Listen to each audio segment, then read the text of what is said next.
Halo, selamat datang kembali di Membaca. Kita akan lanjutkan buku Positive Action Plan karya Napoleon Hill. Sekarang kita masuk kepada bagian 7, yakni di bulan Juli dengan tema kekuatan dalam kerjasama tim.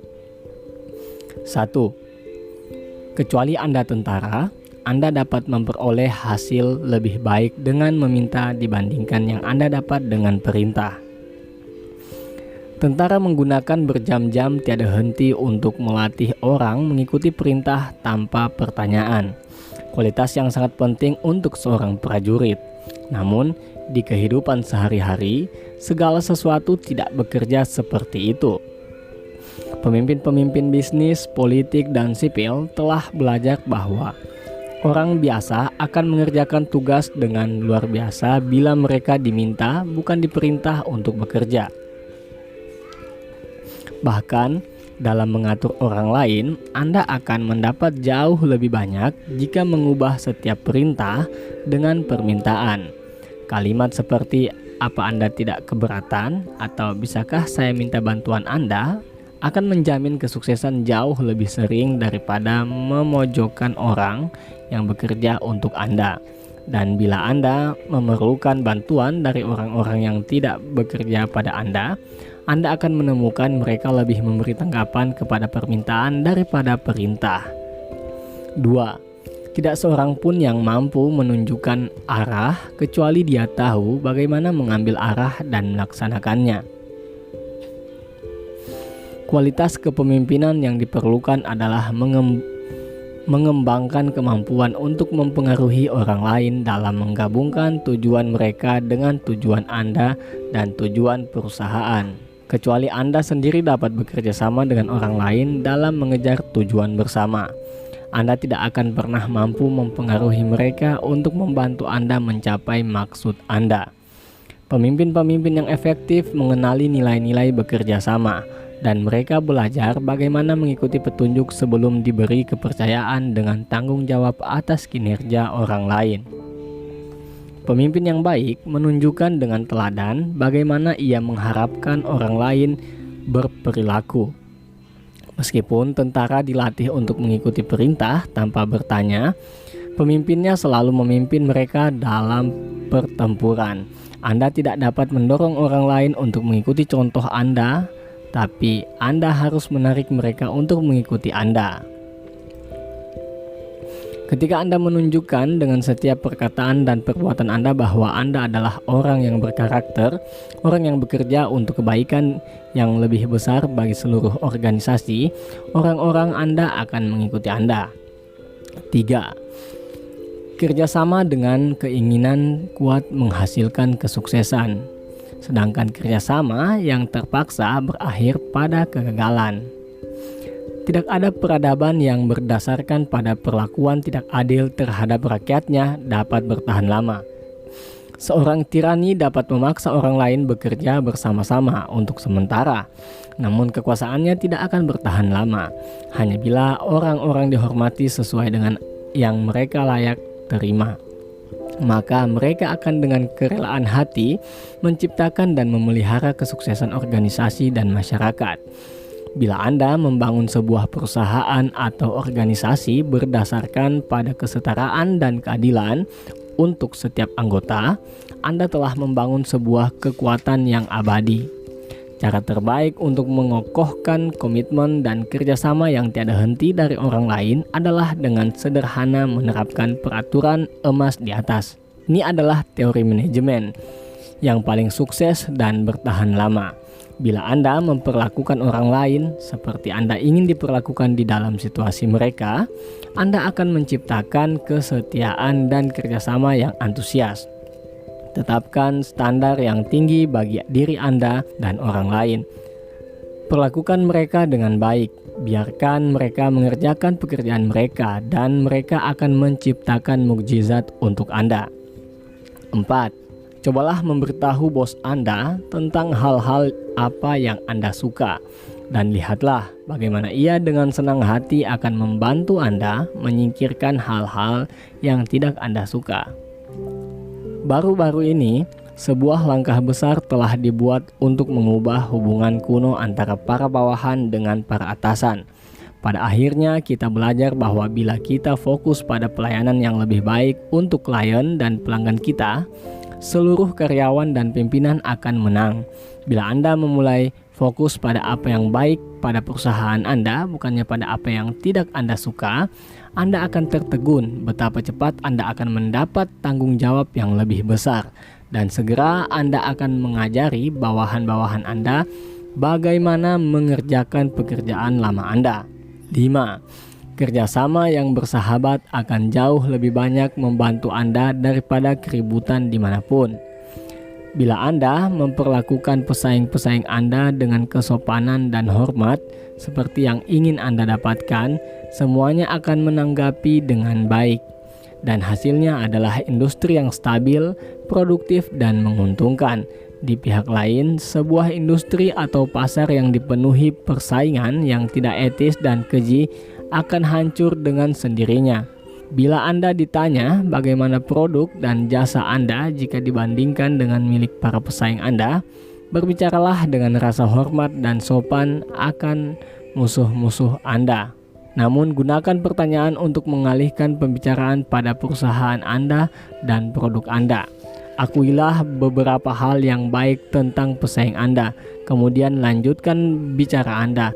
Jika Anda mengeluh terlalu banyak tentang pesaing Anda, calon pelanggan akan bertanya-tanya apa yang belum mereka pikirkan sebelumnya dan menolak untuk memberi sampai mereka telah membanding-bandingkan produk dan jasa Anda dengan yang dimiliki pesaing Anda. 6. Tidak ada seorang pun yang dapat sukses atau tetap sukses tanpa bekerja sama dengan orang lain. Pada masyarakat yang saling membutuhkan saat ini, hampir tidak mungkin di bisnis, profesi, atau pekerjaan apa saja bagi seseorang untuk mencapai tingkat kesuksesan yang tinggi tanpa bantuan orang lain.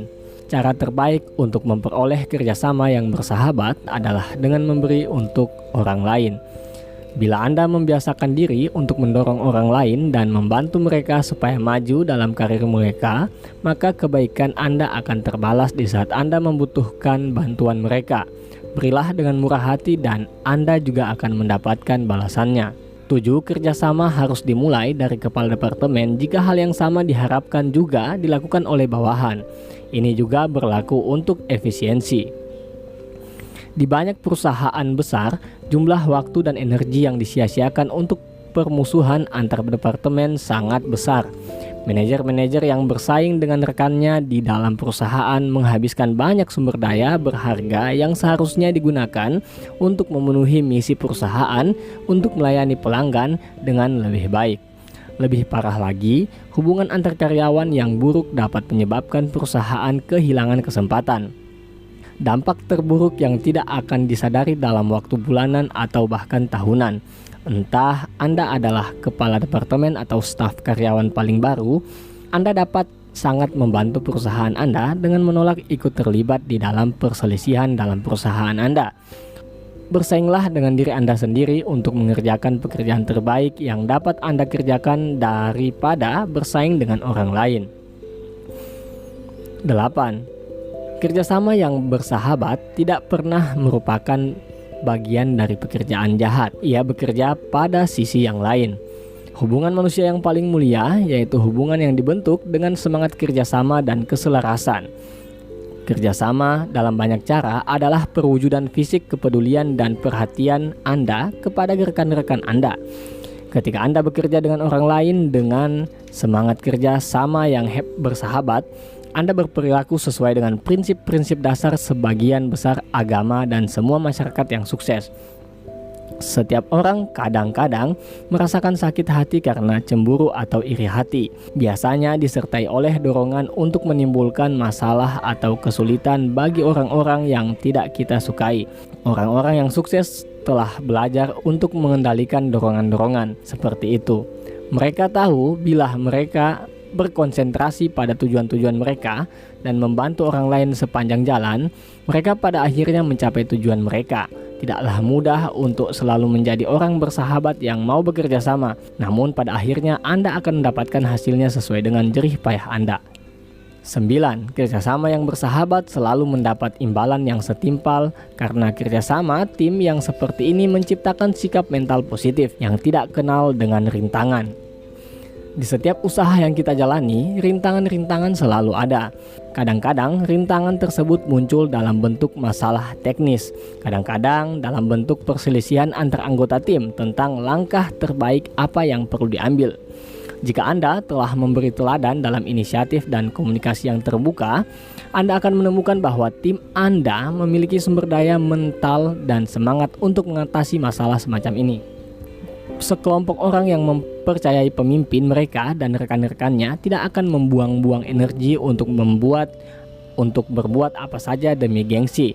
Mereka tahu bahwa mereka semua akan mendapat manfaat dari solusi dan mereka akan termotivasi untuk menemukannya dengan membagikan pengetahuan dan ide-ide. Dari anggota-anggotanya, seorang pemimpin yang tampil dapat menciptakan solusi yang diperlukan. Namun, hanya jika ia menerapkan semangat persahabatan dan kejujuran. 10.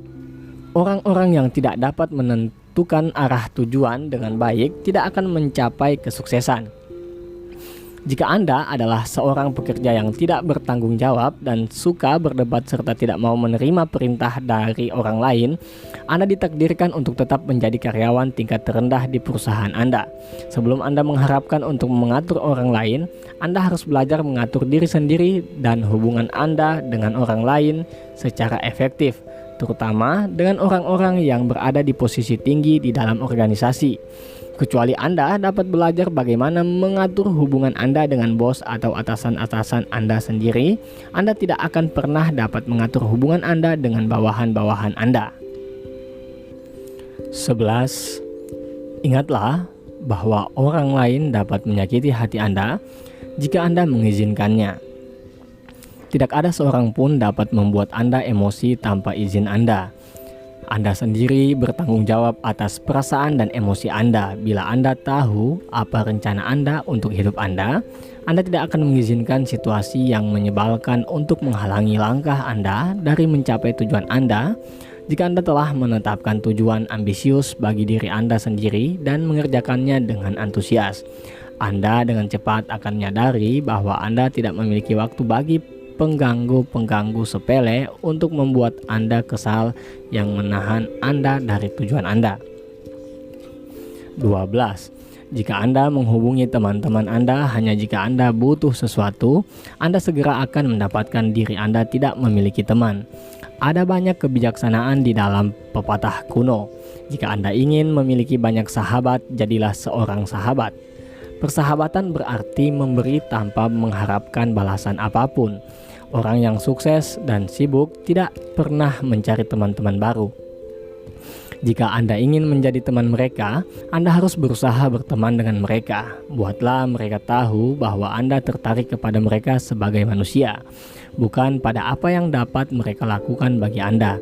Dan Anda akan dapatkan bahwa Anda telah memiliki sahabat sejati dan setia. 13.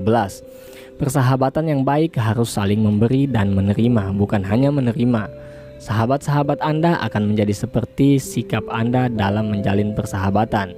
Jika Anda adalah seorang sahabat yang dengan kerelaan hati memberikan waktu Anda dan selalu memperhatikan orang lain, teman-teman Anda akan murah hati dan baik. Jika Anda adalah orang yang suka bersahabat untuk hanya pasrah menerima tanpa memberi atau mengharapkan banyak imbalan, Anda akan dapatkan sahabat-sahabat yang juga memiliki kualitas yang sama. Di dalam persahabatan, orang-orang suka berkumpul dengan orang lain yang mempunyai sifat sama. Nilailah perilaku Anda untuk mengetahui sahabat seperti apakah Anda.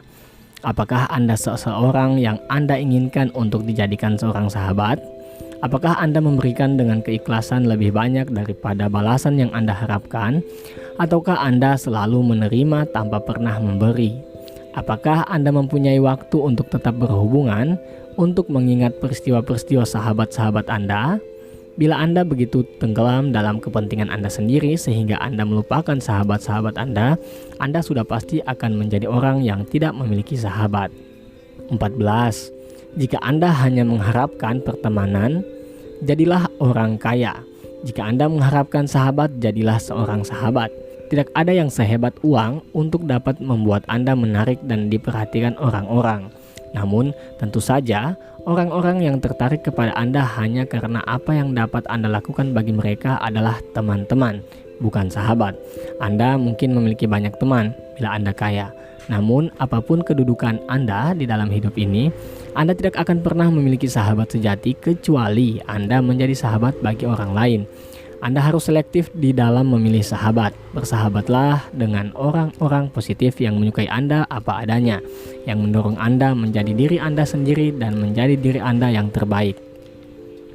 15. Jika Anda harus mengecewakan orang lain, pastikan dia bukanlah sahabat yang membantu Anda bangkit di saat Anda jatuh. Kita semua memiliki ingatan yang pendek. Kita selalu disibukkan oleh kepentingan dan kebutuhan kita sehari-hari, dan sangat mudah kehilangan jejak sahabat-sahabat kita. Akan selalu ada waktu ketika Anda harus memilih antara apa yang ingin Anda lakukan dengan apa yang harus Anda lakukan. Bila Anda dihadapkan oleh berbagai keputusan seperti itu, pastikan Anda selalu ingat sahabat-sahabat sejati dan setia Anda yang ada bersama Anda di saat Anda memerlukan mereka, dan tidak pernah di dalam keadaan apapun meninggalkan mereka. Bila Anda mengecewakan seorang sahabat yang membantu Anda ketika Anda sangat membutuhkannya, Anda tidak hanya akan memperburuk persahabatan Anda, tapi Anda akan merusak harga diri Anda sendiri. Ketika Anda mengecewakan seorang sahabat, tidak peduli berapa berat beban Anda sendiri, Anda juga mengecewakan diri Anda sendiri. Jika Anda benar-benar tidak dapat bertindak seperti apa yang seharusnya dilakukan oleh seorang sahabat yang baik, carilah cara lain untuk bersahabat kembali. 16. Seorang sahabat adalah orang yang tahu segala sesuatu tentang diri Anda dan masih tetap menghormati Anda. Sahabat sejati adalah hadiah yang tidak ternilai. Ketika kita menceritakan keharapan-harapan kita, mimpi-mimpi kita, dan rahasia kita yang paling dalam kepada orang lain, dan mereka masih menyukai dan menghormati kita. Orang-orang semacam ini harus kita pertahankan. Seringkali satu-satunya alasan yang membuat orang lain ingin menghabiskan waktu bersama kita untuk menjadi sahabat kita adalah karena apa yang mereka kira dapat kita lakukan bagi mereka, bukan sebaliknya. Persahabatan yang baik adalah adanya timbal balik. Persahabatan di mana masing-masing sahabat memperoleh manfaat yang sama. Anda bisa mendapatkan persahabatan dengan menjadi orang yang pantas dihormati oleh sahabat Anda. Bila orang lain menghormati Anda seharusnya menjadi lebih sadar akan tanggung jawab Anda untuk memperlakukan mereka dengan penghormatan yang sama seperti yang Anda harapkan. 17. Persahabatan membutuhkan ucapan yang sering dikatakan untuk tetap hidup. Semua manusia memiliki kelemahan, kebiasaan kecil yang bodoh dan rasa tidak nyaman. Kita semua perlu dihargai atas keunikan yang membuat kita berbeda antara satu dengan yang lain. Dan kita perlu tahu bahwa kita dihargai. Memelihara persahabatan memerlukan usaha dan dorongan yang terus-menerus, baik dalam kata-kata atau perbuatan. Katakan kepada sahabat-sahabat Anda berkali-kali betapa Anda menghargai mereka. Ingatkan kejadian-kejadian yang penting bagi mereka. Berilah mereka selamat untuk pencapaian mereka, dan yang paling penting dari semuanya, biarkan mereka tahu bahwa Anda ada bersama mereka di saat mereka membutuhkan Anda. 18. Persahabatan mengetahui kesalahan sahabat-sahabatnya, tetapi tidak menceritakannya kepada orang lain. Persahabatan yang sejati mengakui ketidaksempurnaan, menerimanya sebagai bagian dari kualitas yang ada pada diri kita masing-masing. Fokus pada aspek positif kita dan bukannya menceritakan kesalahan-kesalahan kita. Sahabat-sahabat Anda lebih senang mendengarkan kritik Anda daripada Anda memberi komentar atas kegagalan mereka. Bila sahabat Anda merasa kecil hati dan kecewa akan diri mereka sendiri, sebuah kata yang mendorong akan membantu jauh lebih baik daripada khutbah. Untuk menjadi seorang sahabat yang seperti Anda inginkan, jadilah seorang pendengar yang baik. Berikan nasihat bila ditanya dan hargailah kepercayaan yang diberikan sahabat-sahabat Anda berikan kepada Anda. Pujilah mereka akan pencapaian mereka dan berikan simpati saat mereka gagal. Tapi hindarilah memberi mereka kritik membangun atau menyalahkan mereka. Sebagian dari kita mengharapkan lebih dari diri kita sendiri daripada orang lain. dan menyadari kekurangan-kekurangan kita. Kita tidak perlu diingatkan oleh sahabat-sahabat kita. 19. Sebuah tim sepak bola yang baik mengandalkan lebih banyak pada koordinasi yang harmoni daripada keahlian individu. Kerjasama tim adalah usaha yang dilakukan oleh semua anggota tim bersama-sama untuk mencapai tujuan bersama. Kata kunci dari definisi ini adalah usaha bersama-sama. Tanpa dukungan dari seluruh anggota kelompok, tidak ada tim yang dapat bertahan lama. Para pemain sepak bola dengan cepat belajar bahwa tidak ada anggota tim yang menjadi bintang di dalam setiap pertandingan. Hampir semua saat-saat kejayaan dibangun dari serangkaian pertandingan yang panjang, di mana setiap pertandingan dimenangkan dengan pertahanan dan perebutan bola yang dilakukan dengan komitmen dan tekad. Sebuah tim juara adalah tim yang anggota-anggotanya mengenali bahwa ketika salah satu anggota tim sukses, keseluruhan anggota tim menang. Sebaliknya, cara yang pasti untuk kalah adalah dengan menciptakan lingkungan di mana anggota-anggota tim bersaing satu sama lain, bukannya dengan pihak lawan. Di saat semua anggota memberikan yang terbaik dari diri mereka dalam setiap situasi, entah mereka membawa bola atau membuka jalan bagi temannya, tim tersebut akan menang, dan begitu juga dengan masing-masing anggotanya. 20. Di saat Anda meminta orang lain mengerjakan sesuatu, akan sangat membantunya dan diri Anda bila Anda memberitahunya apa yang perlu dikerjakan, mengapa ia harus melakukannya, kapan ia harus mengerjakannya, di mana ia harus mengerjakannya, dan bagaimana ia dapat mengerjakannya dengan baik. Kita semua dipengaruhi oleh latar belakang dan pengalaman kita. Kita menerima instruksi di dalam konteks pendidikan, pengalaman, sifat bawaan, budaya organisasi, dan sejumlah pengaruh-pengaruh lain. Manajer yang baik tahu akan hal ini, dan mereka memastikan bahwa instruksi mereka jelas, ringkas, dan dimengerti dengan baik. Mereka juga harus tahu bahwa antara memberikan instruksi yang cukup dan menghargai motivasi pekerja dengan tidak membolehkan kebebasan yang cukup untuk mengerjakan pekerjaan mereka berbeda tipis. Anda dapat menjaga keseimbangan antara instruksi dan motivasi dengan mendorong karyawan untuk ikut terlibat dalam menetapkan tujuan bagi diri mereka sendiri dan tim mereka, membantu mereka mengembangkan sebuah rencana untuk mencapai tujuan mereka, dan memastikan bahwa setiap individu mengerti dengan jelas misi tim dan peran mereka masing-masing dalam mencapainya. Sarankan bahwa anggota-anggota tim sebaiknya melaporkan kemajuan mereka secara berkala, lalu temuilah mereka dan bersukacitalah bagi keberhasilan mereka. 21. Ingat bahwa nada suara Anda seringkali menyampaikan apa yang ada dalam benak Anda dengan lebih akurat daripada kata-kata Anda. Di saat menghadapi konflik, saran atau kompromi dapat menyelamatkan hubungan kerja yang terancam. Karyawan yang sedang kecil hati dapat diberi motivasi lagi melalui beberapa kata yang dipilih dengan hati-hati. Di dalam situasi seperti ini, seorang manajer yang baik melihat jauh melampaui situasi yang sedang berlangsung dan bertindak untuk menjaga keuntungan di masa akan datang. Namun jika suara Anda menunjukkan amarah, ketakutan, dan keputusasaan Anda, emosi ini dan bukan kebijakan yang akan lebih diingat oleh pendengar Anda.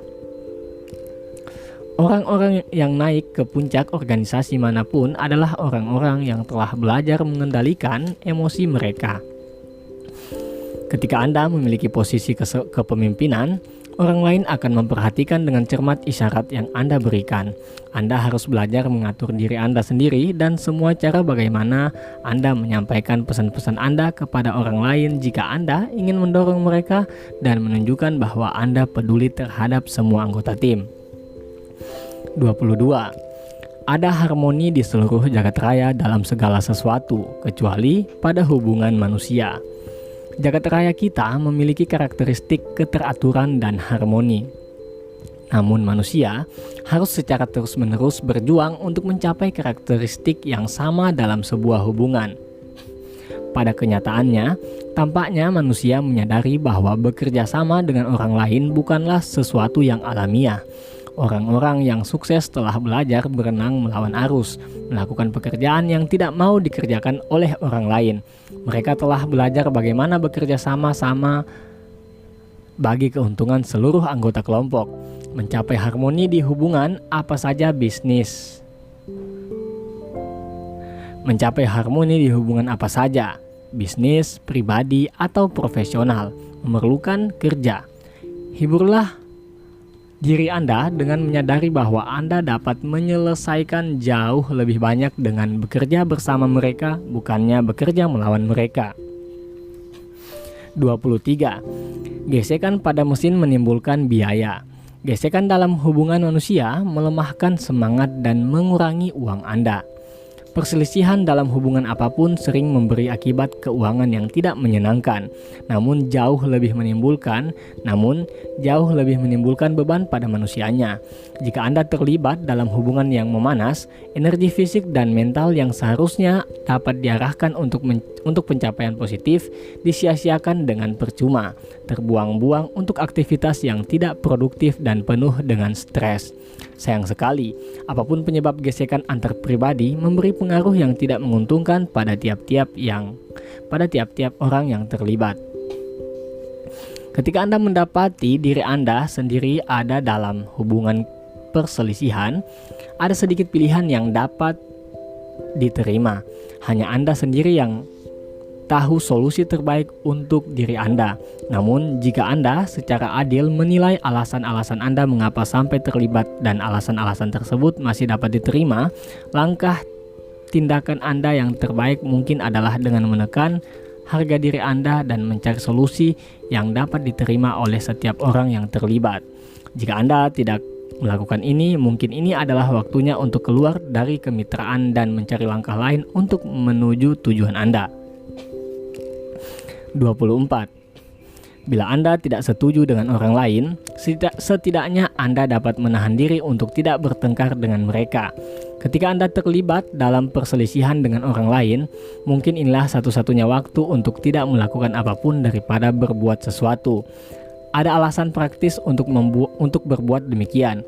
Ketika Anda berselisih dengan orang lain, bahkan jika Anda memenangkan perdebatan, Anda akan membuat diri Anda menjadi stres. Tidaklah mungkin memelihara sikap mental positif di saat Anda mengizinkan emosi negatif seperti amarah atau kebencian mendominasi pikiran-pikiran Anda.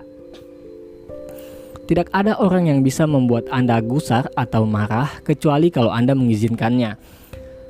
Daripada berdebat dengan orang lain, cobalah menanyakan pertanyaan yang tidak mengancam seperti mengapa Anda merasa demikian? Apa yang telah saya lakukan sehingga membuat Anda marah? Apa yang dapat saya lakukan untuk membantu? Anda akan menemukan bahwa seluruh situasi disebabkan oleh kesalahpahaman sepele yang dapat dengan cepat diluruskan. Bahkan, jika masalah menjadi lebih serius, perilaku positif Anda akan berlanjut terus untuk membantu menyelesaikannya. 25. Ingat, sedikitnya dibutuhkan 2 orang untuk membuat suatu pertengkaran. Sulit untuk mengingat di dalam panasnya sebuah pertentangan bahwa diperlukan 2 orang untuk sebuah pertengkaran. Mungkin akan membantu bila mengingat bahwa tidak ada orang yang tidak setuju dengan Anda bila Anda setuju dengan mereka. Ini bukanlah saran bahwa Anda harus kompromi dengan prinsip-prinsip Anda. Bagaimanapun, mungkin sekali untuk tetap mengikuti keyakinan-keyakinan Anda sambil secara bersamaan mencari dasar yang sama yang membuat Anda mampu untuk bekerja secara produktif dengan orang lain yang pada awalnya tidak setuju dengan Anda. Bila orang lain gusar dengan Anda atau dengan situasi yang melibatkan Anda, biarkan mereka tahu bahwa Anda mengerti bagaimana perasaan mereka. Telitilah masalah dari sudut pandang mereka. Apa sumber dari konflik itu?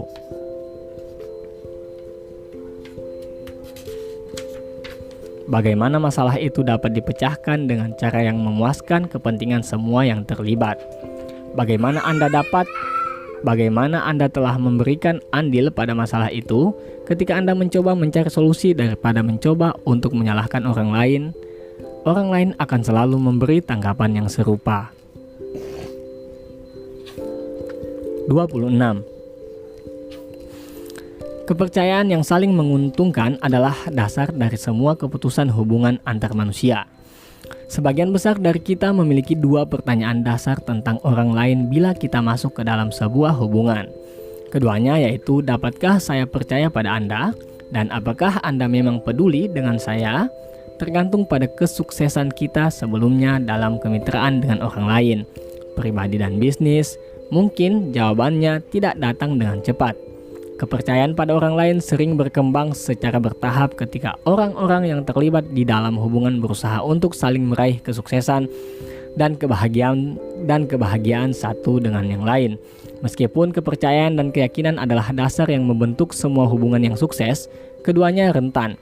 Sebuah hubungan yang telah bertahan selama berbulan-bulan atau bahkan bertahun-tahun menjadi rusak dan tidak dapat diperbaiki karena sedikit kata-kata kasar dan sebuah tindakan yang tanpa dipikir terlebih dahulu.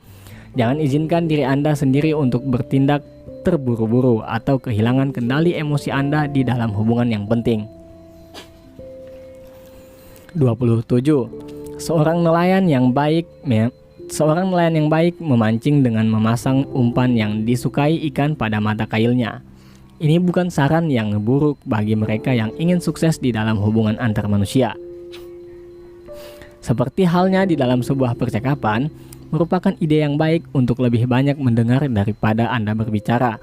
Juga hal yang bijaksana di dalam sebuah hubungan untuk memikirkan tentang kesejahteraan orang lain daripada Anda berpikir tentang keinginan-keinginan dan hasrat-hasrat Anda.